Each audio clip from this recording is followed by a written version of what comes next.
대화할 때 우아해 보이는 사람들이라는 글을 제가 얼마 전에 봤습니다. 대화를 할 때 우아해 보이는 사람들. 뭐라고 적혀 있을까 싶어가지고 조금 봤는데 한 세 가지가 적혀 있대요. 일단 첫 번째가 욕설을 쓰지 않는다. 그쵸? 욕설을 쓰지 않는다. 두 번째가 명확한 단어들을 사용한다. 애매한 단어를 쓰지 않는다. 뜻이 정확하게 전달될 수 있게 수준 높은 어휘력을 구사한다. 뭐 그런 거죠. 세 번째는 유행어나 신조어를 잘 쓰지 않는다. 이런 게 있어요. 첫 번째인 욕설을 쓰지 않는다. 중요하죠. 비속어를 쓰면 사람의 가치가 낮아 보여요. 이 비속어를 쓰는 그 시기에 그 비속어를 쓰는 사람이 얼마나 재미가 있는가, 뭐 그거는 이해가 돼요. 누구나 그런 젊은 시절 다 지나다 보니까 어린 시절을 비속어를 썼을 때 느껴지는 어떤 뭐 쾌감이나 뭐 또 해방감이나 뭐 있어요. 있긴 있는데 그거를 쓰게 되면서 사람이 그 비속어의 수준으로 격이 떨어지게 됩니다. 계속 언어라는 거는 말을 이제 내뱉음으로 인해서 그것이 단순히 상대방한테 내 앞에 있는 대화의 상대방에 전달되는 것으로 언어의 역할이 끝나지가 않습니다. 내가 말을 하면서 나의 뇌 회로에는 내가 이런 말을 썼구나 라고 뇌의 어떤 통로가 연결되는 거예요. 그러면 어제 썼던 말을 내가 더 쉽게 쓰게 된 거죠. 그저께 썼던 말을 내가 쉽게 쓰는 거고. 그러니까 그 사람이 하는 대화할 때 쓰는 어휘는 그 사람 평소의 생각인 거예요. 비속어를 쓴다. 그러면 비속어 같은 생각을 하고 있는 사람인 거예요. 같은 상황에서 비속어를 쓰는 사람과 비속어를 쓰지 않는 사람은 마음의 상태가 다른 겁니다. 예를 들면 운전을 우리가 하고 있어요. 운전을 하고 있는데 평소에 비속어를 쓰지 않는 사람이 의 앞에 뭐 운전을 하고 있다가 앞에 굉장히 난폭 운전을 해서 나를 위협하는 어떤 사람이 나타났을 때 내가 놀랬다. 그때 평소에 비속어를 쓰지 않는 사람이라면 평정심을 유지하고 제3자가 봤을 때 교양 있다라고 할 수 있는 어떠한 절제된 모습으로서 감정을 억제하고 놀란 마음을 다스리고 상황을 통제할 수가 있겠죠. 비속어를 쓰는 사람들은 비속어라는 것이 그렇잖아요. 가장 원초적이고 말초적인 어떤 단어들을 형상화시켜가지고 그것을 언어로서 만들어 놓은 것. 그렇다는 것은 비속어를 쓸 수 있는 상황이 됐을 때 비속어를 쓰지 않을 수가 없습니다. 비속어를 평소에 쓰던 사람들은. 그리고 그런 어떤 비속어를 쓰는 상황으로 인해서 뇌가 좀 더 단순화되고 좀 더 말초적이 되어가는 거죠. 자극이 민감해지고 자극이 반응을 더 잘하게 돼요. 화를 더 잘 내게 되고 어떻게 보면 울 때도 더 많이 울어요. 그런 식으로 뭔가 단순해지는 거예요. 가벼워지고 얕아지고 깊이가 없어지고. 근데 그런 요즘엔 그런 말도 있잖아요. 감성적인 사람이 어떻게 뭐 인기가 있다, 뭐 어떤 뭐 가치가 있고 그런데 감성적인 사람의 내면에 감성이 있는 사람하고 외부의 환경과 자극에 감정적으로 접근하는 사람은 다른 겁니다. 감성적이라는 것은 내가 공감을 해서 타인의 상황에 상대방이 내 앞에 있는 어떠한 것에 대해 대상에 대해서 그것이 어떠한 의미를 가지는지를 나의 감정으로서 감정을 이입하여 대입해 볼 수 있는 초월적인 어떠한 능력이에요. 교감의 능력이에요. 감성적이라는 것은 대단한 능력이 맞습니다만 감정적이라는 것은 자기 통제가 안 되는 상황인 거예요. 본능적인 거죠. 그냥 본능에 충실한 상태. 본능에 충실한 상태란 말은 뭐냐면 동물이란 거예요. 동물, 짐승. 사람이 아닌 거예요. 욕을 많이 하게 되면 그런 상태로 되어가는 겁니다. 내가 욕을 많이 한다. 욕설을 많이 한다. 비속어를 쓴다. 비속어가 재밌다. 재밌는 거는 그거를 쓰는 것이 일탈의 느낌을 주기 때문에 재밌는 거예요. 하지 말라니까 재밌는 거예요. 하지 말라는 것에 이유가 있는데 난 일단은 뭔가 내 마음대로 규칙을 벗어나 보겠다. 그런 어떠한 욕구를 충실히 적용하기 위해서 하지 말라는 그런 말을 들었을 때 그렇게 욕구에 충실히 적응하는 모습으로서 비속어를 쓰고 그렇게 말초적인 모습을 보이는 거, 이렇게 본능에 충실해서 사람보다 동물에 가깝게 되어가는 거, 그것이 비속어를 쓰는 사람들의 내면에서 일어나는 변화의 모습입니다. 그러니까 그런 사람들이 좋게 보일 수가 없죠. 근데 문제는 비속어를 쓰는 사람들끼리는 그것이 이상하다고 느끼지 않아요. 그러니까 나의 주변에 있는 사람들이 어떤 사람들로 이루어져 있는가가 참 중요하다는 거죠. 자, 그리고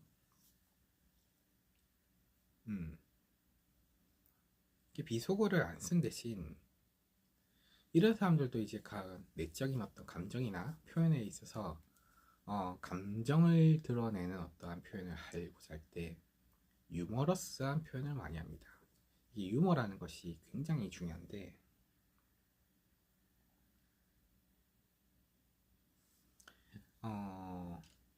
농담이라는 어떠한 거, 조크가 될 수 있는 거, 언어 유희 그런 것들을 우리가 이제 오랫동안 사람들이 고민해왔죠. 인간과 동물이 뭐가 다른가? 인간과 동물을 가르는 결정적인 어떤 요소가 있는가라고 고민할 때 분명히 다른 거 알잖아요.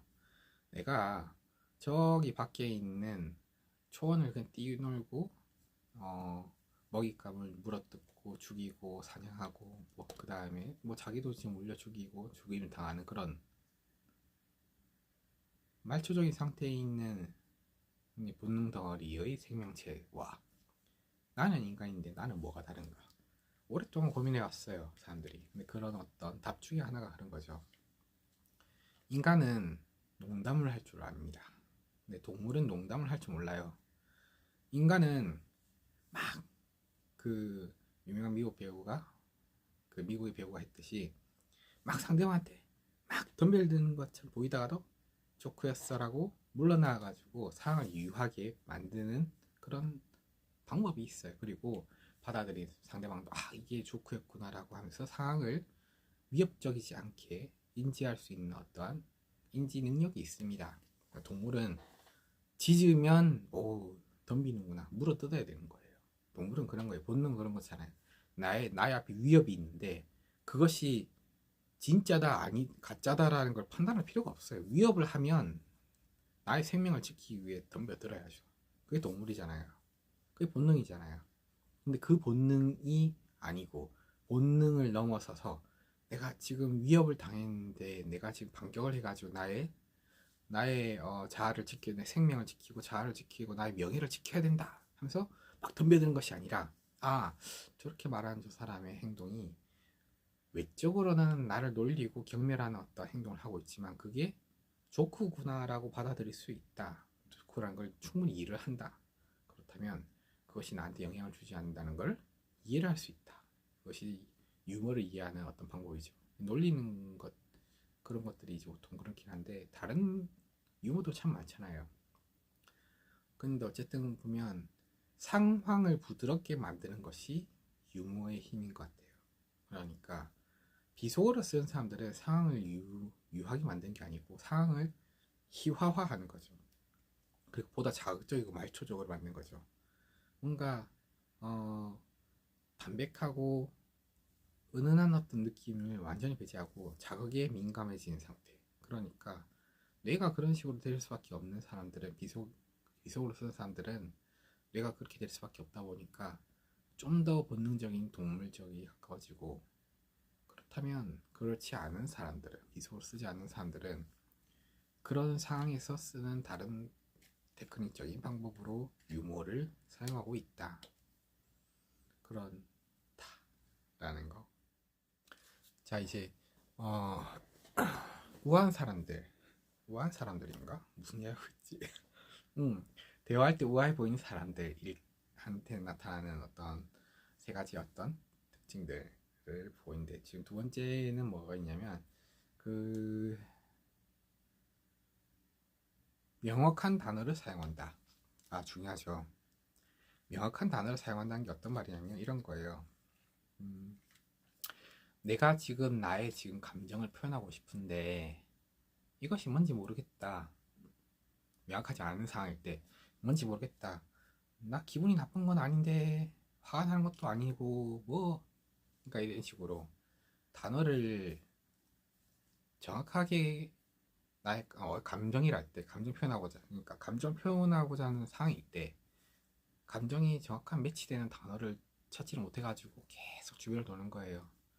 그런 식으로 하는 거. 그러니까 명확한 단어를 사용하지 못한다는 게 무슨 뜻이냐면 어휘력이 떨어진다는 겁니다. 어휘력이 떨어진다는 거는 언어의 사고 능력이 떨어진다는 거예요. 언어의 사고 능력이 떨어진다는 거는 상황을 받아들일 수 있는 지식적인 어떤 기반이 언어적 기반이 없다는 거예요. 그러니까 어떤 사람이 상황에 어휘력이 있는 사람이 주변의 상황에 대해서 받아들이는 것이 100의 200의 능력으로서 100의 능력으로서 받아들일 수 있다. 실제 상황은 100보다 클 수 있죠. 자연물은 모든 이제 그 어떤 거는 아날로그는 이제 단절되지 않은 연속적인 어떤 모든 세계들은 사람들이 구사할 수 있는 언어 어휘라는 건 한계가 있다 보니까 그게 한계가 있어요. 뭐 예를 들어서 자연의 모든 정보가 만일 때 사람의 언어가 뭐 만에 100부대는 되겠습니까? 그래 한 100쯤 되겠죠. 그러면 어휘력이 풍부한 사람이 100의 언어를 가지고 있다. 그러면 자연인을 그대로 받아들이지는 못하더라도 100 정도는 받아들일 수 있는 거예요. 근데 명확한 단어를 쓰지 못하는 사람들, 어휘력이 없는 사람들, 요즘 문제가 되는 문해력이 떨어지는 사람들은 뭐가 문제냐면 자연이 만의 데이터를 가지고 정보를 인간에게 앞에 보여주면서 그대로 존재하고 있는데 어휘력이 떨어지는 사람들은 10도 없는 거예요. 나의 어휘가 10밖에 없으니까 받아들이는 게 10밖에 안 되는 겁니다. 그러니까 어휘력이 떨어지는 사람들은 대인관계에서 뭐가 문제냐면 상대방의 감정과 변화를 캐치할 수 있는 능력이 없어요. 상대방이 앞에서 예를 들면 남자친구와 여자친구가 서로 연애를 하고 있는데 여자친구가 막 웁니다. 어느 날 갑자기 어느 순간에 갑자기 막 울어요. 우는데 남자친구는 그것이 운다, 울지 않는다 딱 두 개 입번 아니는 운다란 단어밖에 어휘가 없는 거예요. 그럴 때는 여자친구가 울고 있다라는 상황에 대한 인식은 있지만 그 내면적으로 깊이 탐구하지 못합니다. 접근이 안 돼요. 그러면 왜 여자친구 입장에서 얼마나 답답하면 내가 왜 울고 있는지를 설명해야 돼요. 울다가 막 멈춰서 설명해야 되는 거예요. 골 때리죠. 그러니까 여자친구 입장에서는 자기가 우는 이유가 예를 들어가지고 상황을 이제 보자면 뭐 이런 거죠. 직장 생활을 하는 와중에 나의 자존감이 떨어지는 어떤 순간들이 차곡차곡 쌓여 있다가 그것들이 나아질 거라는 미래 비전이 보이지 않아서 정체되어 있고 이제 그것 정체를 넘어서서 점점 퇴보한다는 느낌을 받고 있다. 그런 상황에서 막상 남자친구를 보니까 남자친구도 그 자기와 크게 다르지 않아서 우리의 미래가 그렇게 밝아 보이지 않는다라는 생각이 암울한 생각이 들어서 어두운 마음이 들기 시작하여 울기 시작했다라고 칩시다. 그렇게 상황을 전제할게요. 그럴 때 남자에게 들어있는 여자의 행동에 대한 판단의 근거는 운다밖에 없다. 웃는다, 뭐 말한다, 뭐 그 정도밖에 없다. 그러면 자존감의 추락, 그다음 미래에 대한 불안, 남자친구와 여자친구로서의 교감, 그다음 미래에 대한 어떠한 희망적 관측이 불가능한 상황에 대한 불안과 그런 어떠한 명확하지 못한 미래를 그리는 것에 대한 감정들을 그렇게 불안한 감정과 부정적인 감정이 들었다. 그럴 때, 그렇다고 전제할 때, 이 여자 입장에서는 너무 힘든 거예요. 상황이 불안한 것에 대해서 그것이 여자친구 입장에 주는 어떤 부정적 영향을 마이너스 10 정도라고 봅시다. 그러면 나의 상황이 지금 불안과 불행에 가까워지고 있는 어떤 상태라는 것을 인지하는 순간에 느끼는 공포와 불안과 그 어떤 당혹스러운 감정들. 그러면 그것이 마이너스 10에서 그걸 인지하는 순간 생기는 불안의 그 감정의 증폭으로 인해서 마이너스 30까지, 마이너스 20이 더해져서 그 합이 30까지 떨어졌다고 칩시다. 근데 나는 지금 마이너스 30의 어떤 감정이 우울한 상태를 겪으면서, 감정이 이제 저하된 상태를 겪으면서 울고 있는데, 막 있는 힘껏 최선을 다해서 슬퍼하면서 상황에 대해서 감정적 변화를 꾀하고 있는데, 남자친구 이놈이 못 알아듣는 겁니다. 내가 울고 있는 이유를. 그러니까 설명을 해줘야 되는 거예요. 그러면 골 때리는 거죠. 그러면 울다가, 난 지금 열심히 울어가지고 나의 감정을 회복하기 위해서 노력해야 되는데, 울다가 멈추게 돼야 돼요. 멈춰야 돼요. 왜 우는지를 모르는 남자친구를 위해서 내 감정이 어떤지를 설명해줘야 되는 거예요.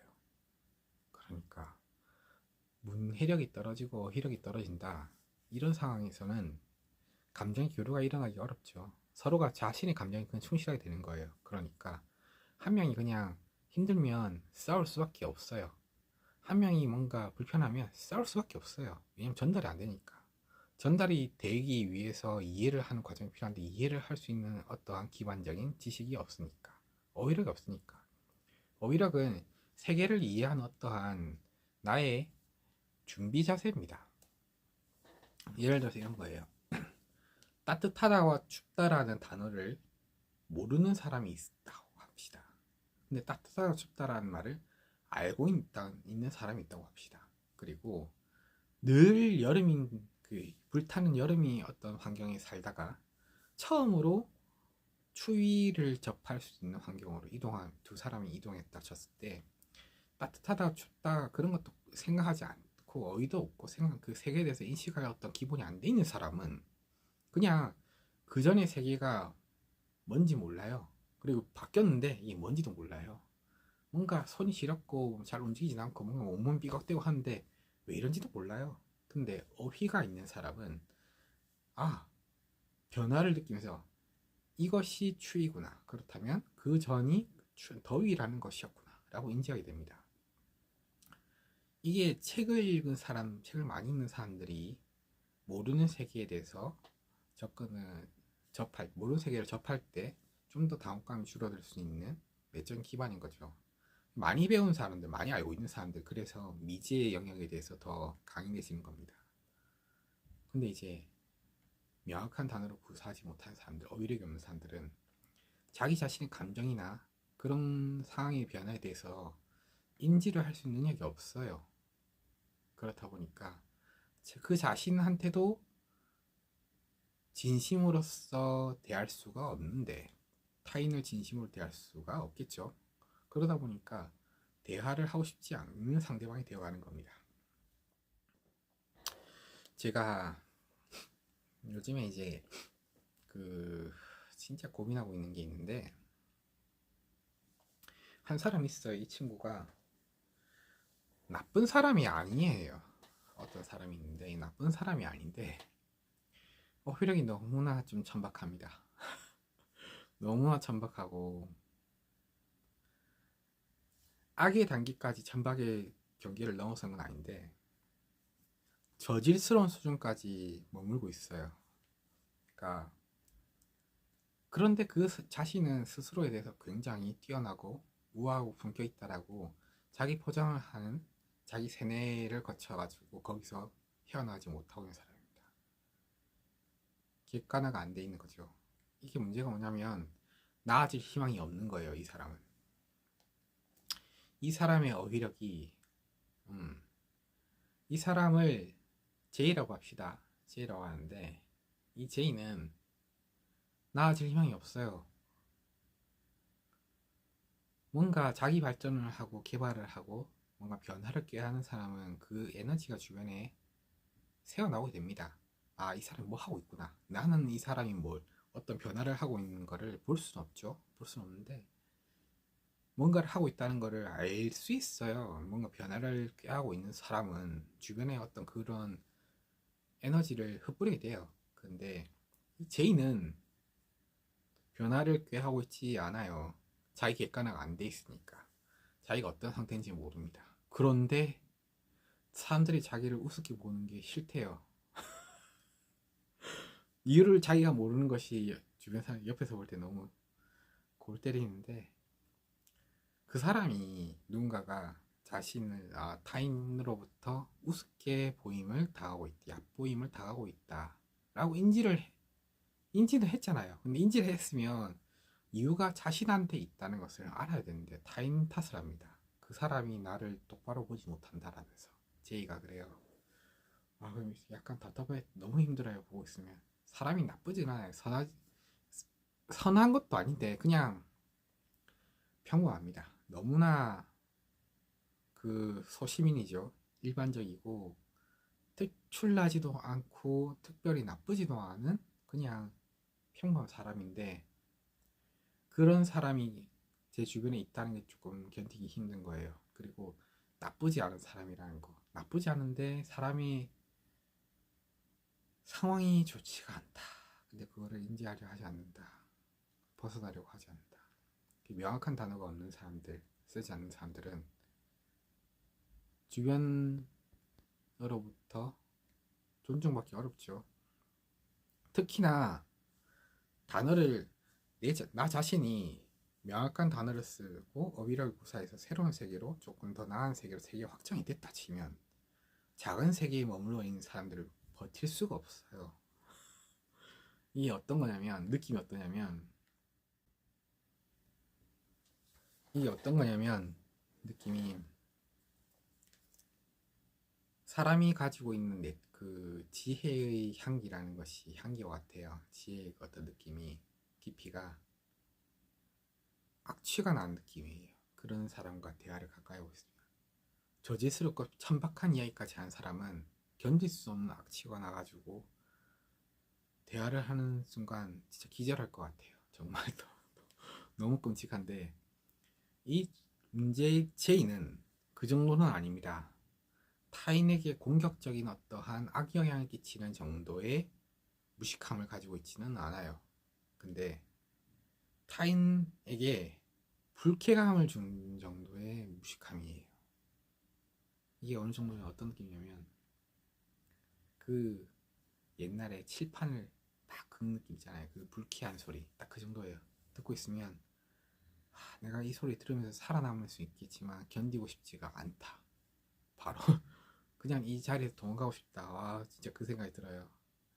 사람이 나쁘지가 않은데, 그게 더 문제인데, 나쁘지가 않은데 나쁘다, 좋지가 못하다.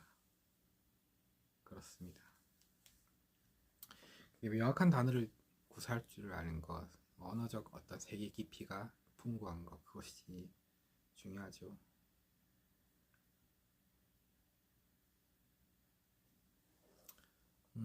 아까 무슨 이야기까지 하고 있었지?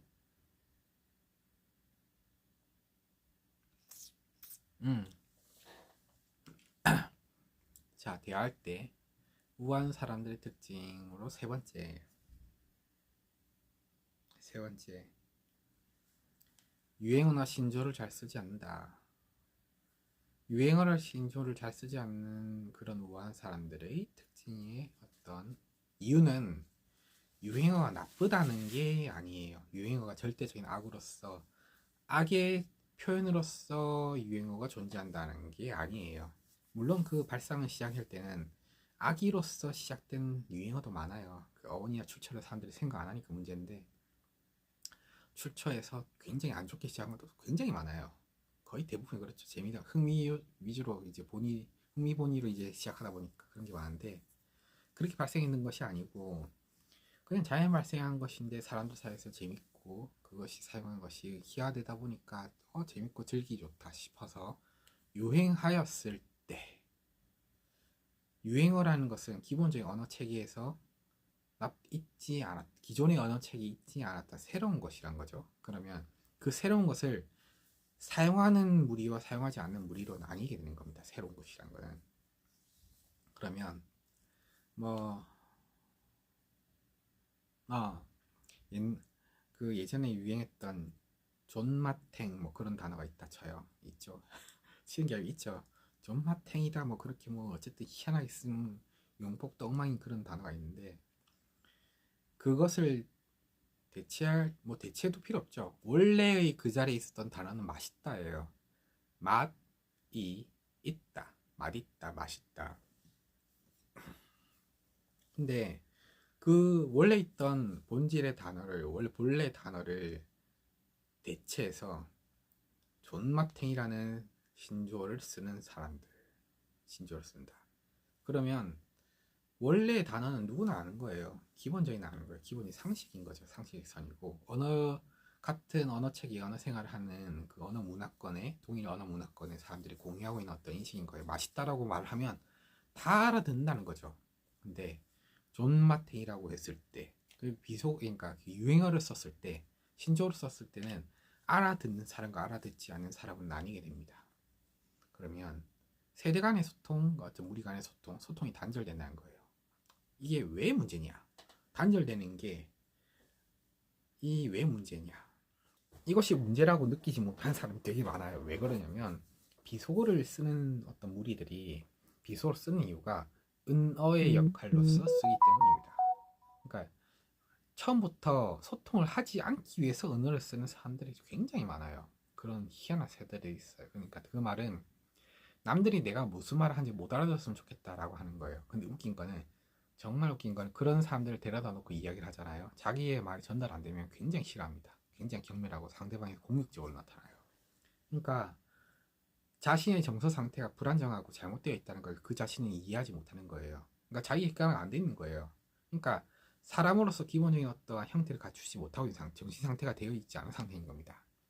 신조어 유행어에 모든 나의 어휘 체계가 매몰되어 있다라는 거는 내가 하는 말을 상대방이 정확하게 이해하지 않았으면 좋겠는데 내 말이 전달됐으면 좋겠다. 이게 이해가 됩니까, 이 문장이? 근데 이거예요. 예를 들면 이런 거죠. 정확하게 12살의 나이에 나타난 어떤 특정한 유행어, 신조어가 있다고 칩시다.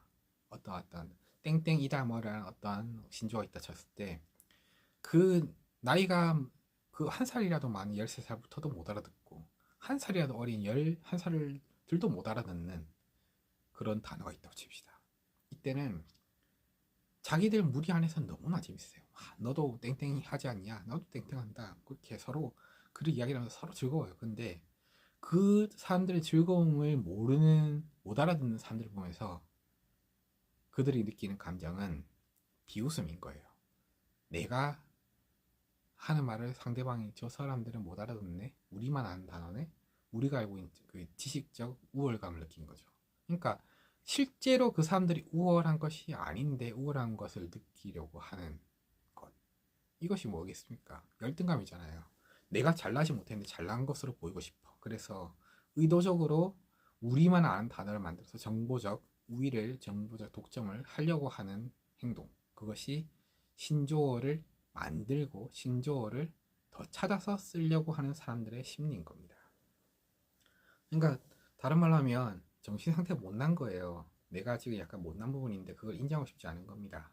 그러다 보니까 그런 신조어를 쓰는 사람들은 신조어에서 빠져나올 수가 없어요. 유행어에서 늘 줄여야 돼요. 말을 늘 못 알아듣는 말을 만들어내야 돼요. 그렇지 않고 그게 조금 사용되고 나면 사람들이 이제 어떻게든 알아내잖아. 어떻게든 알아내다 보니까 자신들만 알고 있는 정보가 없어지는 거예요. 독점력이 사라지는 거예요.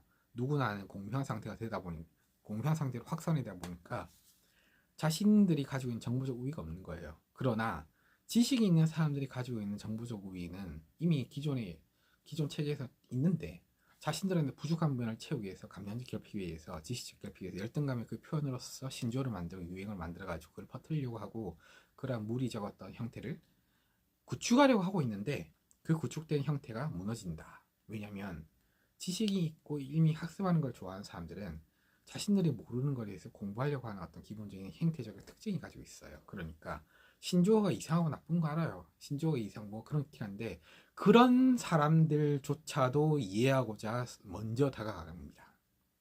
우리가 알고 있는 유명한 연예인들 있죠. 근데 그 어떤 토요일마다 나오는 어떤 꾸준히 몇 년 동안 이제 한 10년 넘게 하고 있는 그 유명한 예능 프로그램에서 고민 MC라고 불리는 어떤 사람이 보면 그 사람이 유행어에 굉장히 민감해요. 어떤 사람이 있어요. YC가 있죠. 누구나 다 아는 그 이름 YC가 있는데 그 YC는 유행어에 굉장히 민감합니다. 어느 정도로 민감하냐면 그 방송이 나올 때마다 새로운 유행어 나올 때마다 그 사람이 나오는 그 방송에 보면 너 이거 아니라고 옆에 있는 출연자한테 말해요. 유행어를 퍼뜨리고 확산시켜가지고 일반적인 정보로 만들어버립니다.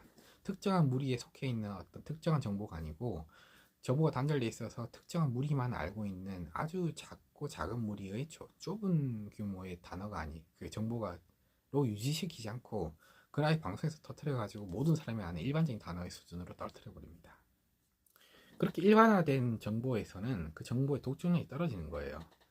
그 독점력을 가지고 싶어 했던 사람들, 무리들이 지하철이나 버스나 공공장소에서 너 땡땡 하지 않냐? 너 땡땡 한다. 너 땡땡 한다. 라고 서로가 말하는데 그 안에 내포된 단어가 굉장히 타인을 공격하고 멸시적이고 공격적인 어떤 성향을 가지고 있다 할 때 그 뜻을 모르고 그 뜻이 전파되지 않았을 때는 사람들이 들으면서 그것이 욕인지 몰라요. 그러니까 화를 내야 되는 상황에서 화를 못 내는 상황. 그 말을 듣는 사람이 자신이 멸시당했다는 것을 못 알아듣기 때문에 이해하지 못했기 때문에 그 가해자, 정서적 가해자들이 정서적 가해의 대가를 치르지 않는 상태가 되는 거죠. 욕을 하면서 욕에 대한 반응을 안 받는 거예요. 그런데 그 정보가 퍼지고 퍼지다 보면 결국은 내가 어떤 나쁜 짓을 하고 싶을 때 나쁜 짓을 못 하게 된다는 거예요. 근데 그게 억울하다는 거예요. 열등감이 있는 그런 상태의 사람들은. 근데 그러다 보니까 계속 신조를 계속 만든 거죠. 뭐 희한한 단어를 줄이고 쓸데없이 줄이고 일부러 줄이고 일부러 만드는 거예요. 그려고 그런 어떤 내적인 심리는 그런 거죠. 정보에 의해서 사고 싶고 내 말을 상대방이 못 알아들었으면 좋겠다. 나는 지금 막 상대방한테 욕을 하고 싶은데 욕을 한 대체 단어를 만들고 싶다. 그런 거예요. 그리고 뭐 욕에 어떤 남을 비하는 그런 것도 있지만 남을 나의 감정을 끌어올리는 단어들이 비속어가 되고 신조어가 되고 유행어가 된다 하더라도 그것도 별로 좋은 건 아니라는 거예요. 그러니까 내가 지금 기쁜데 상대방이 몰랐으면 좋겠다는 거예요. 내가 지금 감정적 어떤 변화를 느끼고 있는데 내 변화를 상대방이 인지 못했으면 좋겠다. 그냥 상대방이 나의 변화를 인지하지 못해 어리둥절하는 그 모습을 보면서 그것을 내가 감정적으로 내적으로 비웃으면서 즐기겠다. 그런 거예요. 비웃지 않는다라고 뭐 말을 할 수 있어요. 근데 비웃는 거예요. 왜냐하면 나는 알고 상대방이 모르는 상태에서 정보 격차를 줄이려고 하는 어떤 행동을 보이지 않고 있기 때문에 그 말은 상황의 개선을 하지 않고 타인과의 커뮤니케이션을 할 의지가 없다는 거잖아요. 그러니까 신조어가 유행어를 남발하는 사람들은 인간으로서의 기본적인 예의가 없는 거죠. 그러니까 우아하지 않은 거예요. 그러니까 대화할 때 함께하고 싶지 않은 겁니다. 그러니까 가까이 하고 싶지 않고 그런 거죠. 그러니까 정리해보면 이렇게 돼요. 세 가지인데 대화할 때 우아한 사람들의 특징은 첫 번째로 뭐였지? 욕설을 쓰지 않는다. 두 번째로 명확한 단어를 사용한다. 세 번째로 유행어와 신조를 쓰지 않는다. 이런 어떤 정보를 우리가 알게 됐다고 칩시다. 알게 됐잖아요, 지금 이제. 그러면 그런 정보를 알게 된 상황에서는 우리의 삶의 태도가 바뀔 수 있다는 거죠. 아, 내가 명확한 나의 지금 정확한 상태를 표현하기 위해 명확한 단어를 모르고 있구나라고 인지했을 때 이전에는 몰랐을 때 그냥 답답하고 뭐 대체 뭐 그냥 두리두리 그 두리동술 그 뭉술이 어떤 단어를 뭐 대충 조합해서 말을 하다가 상대방이 어떻게 눈치가 알아들으면 넘어갔다 치면 이제는 명확한 단어를 찾기 위해서 노력할 수 있는 어떤 기반 그 원동력이 동기가 될 수 있다는 거 그런 거 약간 그런 거죠. 우아한 사람 이 특징이 그렇다고 합니다.